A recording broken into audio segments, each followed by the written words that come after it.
দুঃখে কলিজাটা কান্দে যে ইসলাম কোথায় আর আজকের সমাজের মুসলমান কোথায়। শুধু এই দুঃখ নিয়ে একটু বেশি কথা আপনাদেরকে বলি, আর এই জন্য যদি একটু বেশি কথা বলি রাগ করবেন না তো? কেউ সত্যি রাগ করবেন না তো? এখন বলতেছেন না, কিন্তু যখন ঘাড়ের উপরে পড়বে তখন কিন্তু রাগ হবে।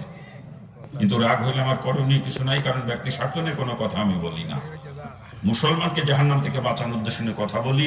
এতে যদি কারো রাগ হয় আমার কিচ্ছু আসবে যাবে না, ঠিক কিনা?